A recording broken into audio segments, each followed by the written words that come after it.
सारे दर्शकों का संसार क्रांति लाइव में स्वागत है। देसी पत्रकार कर्मों की सारे ने राम राम। चुनावी सुगबुगाहट तेज है और चलते चलते के सफर में मैं लाइव आया हूँ और सरगर्मियाँ तेज हो गई है। सबसे बड़ा जो विषय है वो यूँ है कि दुष्यंत चौटाला जिसकी जेजेपी पार्टी की यदि हम बात करा तो उसका वजूद अस्तित्व क्या रहेगा। जो भी अक्षेत्रीय दल है उनमें इनेलो एक ऐसा अक्षेत्रीय दल था जिसने सबसे लंबे टाइम राज भी किया। 5 बार हरियाणा का मुख्यमंत्री भी ओम प्रकाश चौटाला जो सुप्रीमो इनेलो का वो रहे। उसके बाद यदि बात करा अक्षेत्रीय दल में तो कुलदीप बिश्नोई का भी प्रयास रहा, आज का बनाए गए। या फिर बात करा दुष्यंत चौटाला की पार्टी की, और भी बहुत सी पार्टी हुई वजूद और अस्तित्व बना नहीं पाई।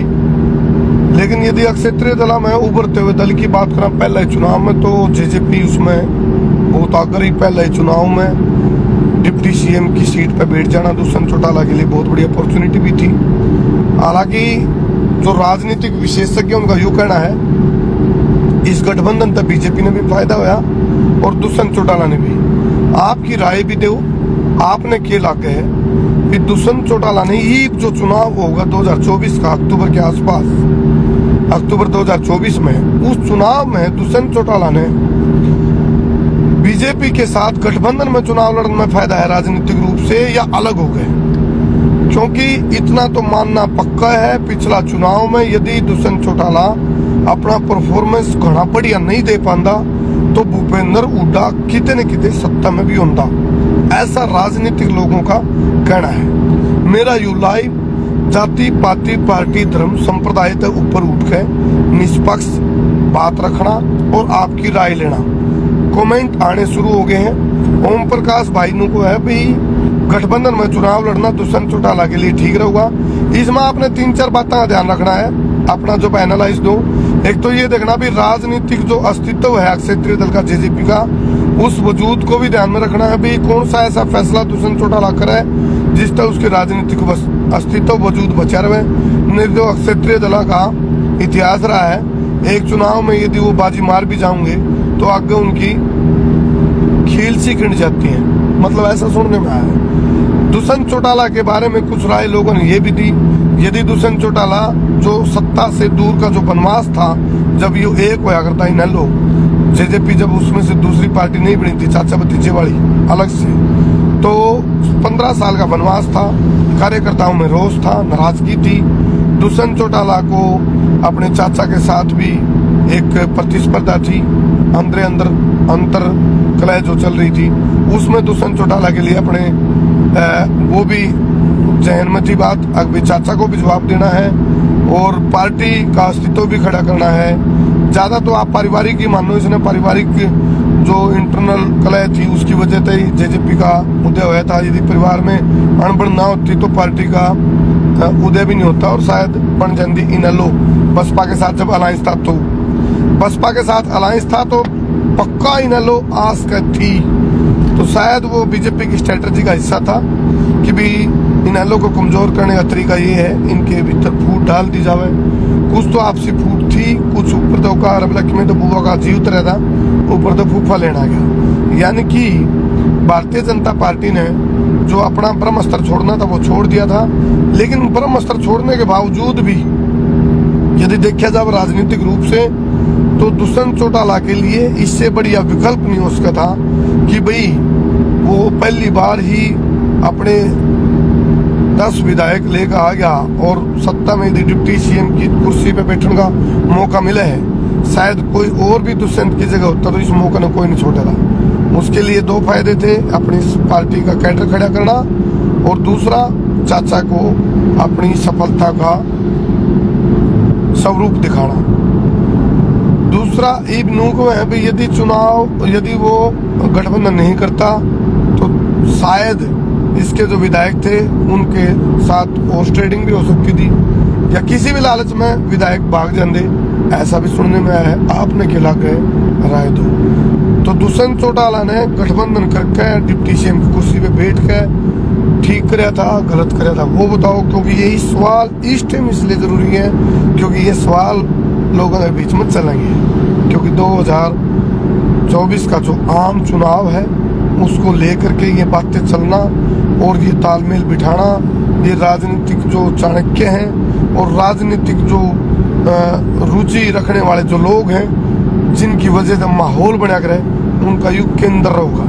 जाट मतदाता ज्यादातर यह चीज जरूर कर दे पाओगे कि दुष्यंत ने अलायंस करके गलत कराया, ये कराया, वो कराया। ऐसा हो सकता है, ऐसा कुछ लोगों की जब हम लोगों के बीच में जाओ तो कम सुनना हुआ है।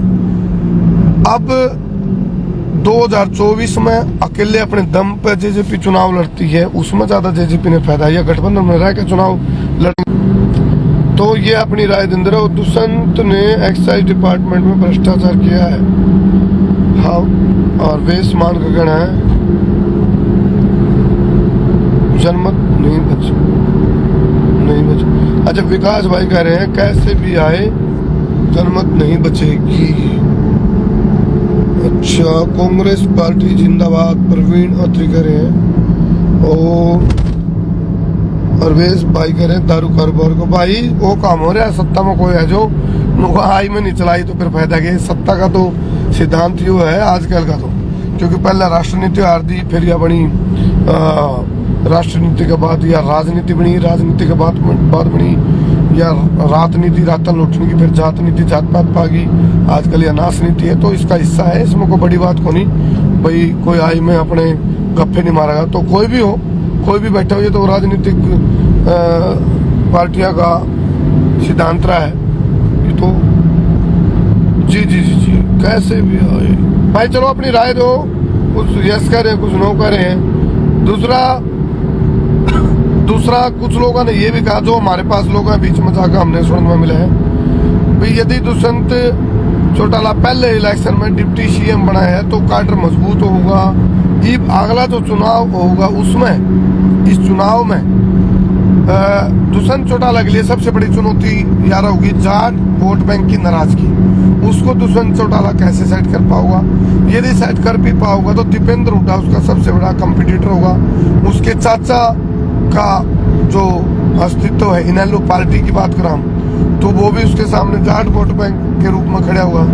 एक और नई पार्टी बनी है बलराज कुंडू की, तो उसका भी आप इसको भी नजरअंदाज नहीं कर सकते। हो सकता है भारतीय जनता पार्टी की स्ट्रेटजी का भी हिस्सा हो कि भी जाट नेताओं के को सुप्रीमो के रूप में तार दिया जावे और जाट वोट बैंक में जितनी ज्यादा सेंधमारी होगी उतना ही बीजेपी को फायदा होगा। ये भी एक राजनीति की रणनीति का हिस्सा माना जा सकता है। चलो फिलहाल मैं चलते चलते के लाइव में आया था और ये बिल्कुल सरगर्मियों का इलेक्शन की सुगबुगाहट का शुरू हो गया है। थोड़ा सा आगे आगे धीरे धीरे बहुत सारे राजनेताओं के साथ आपने हमारे बिल्कुल बेखौफ और बेबाक निष्पक्ष इंटरव्यू मेरे और धर्मू भाई के देखने मिलेंगे, जिसमें आपने शायद इसे सवाल भी हमारे इंटरव्यू में सुनने मिलेंगे। नेताओं को वो ना गुजार होंगे, ना पसंद होंगे, लेकिन हमने कही थी हम बिना रुके, बिना झुके, बिना थके, बिना बिके, बिना पके, बिना डरे, बिना दबे, बिना हटे बेबाक पत्रकारिता करांगे। और इसी अंदाज में यह जो पत्रकारिता है बदस्तूर जारी रहेगी। आप लोग मेरा लाइव खत्म होने के बाद भी इस वीडियो में कमेंट की भरमार लगाई हो, जिस तरह की राजनीतिक जो चाणक्य है, राजनीतिक विशेषज्ञ हैं, उनका काम आसान हो सके, क्योंकि माथापच्ची बहुत चल लगी। आप चाह के भी इस राजनीतिक माथापच्ची से दूर नहीं हो सकते, क्योंकि राजनीति के हाथ में ही आज जन्म से लेकर मृत्यु तक का अपना फैसला है। राजनीतिक जो एक किस्म का मैं तो गुलामी कहूँगा, राजनीतिक गुलामी से अपना देश जूझ रहा है। तो इतने राजनीतिक गुलामी है, तो इस राजनीतिक गुलामी ने लेकर आप लोगों की क्या राय है पार्टियों को लेकर के, नेताओं को लेकर के और अस्तित्व और वजूद को लेकर के अपनी अपनी राय जरूर दियो। एक भाई है अनमोल दीक्षित कह रहे हैं 5 साल के 10 साल के भाई कमेंट ऊपर लिख दिया। चलो फिलहाल आप लोग अपनी राय जरूर दियो। बहुत बहुत धन्यवाद। मैं हूं धारा, देसी पत्रकार करमू। जय हिंद, जय हरियाणा, जय जवान, जय किसान।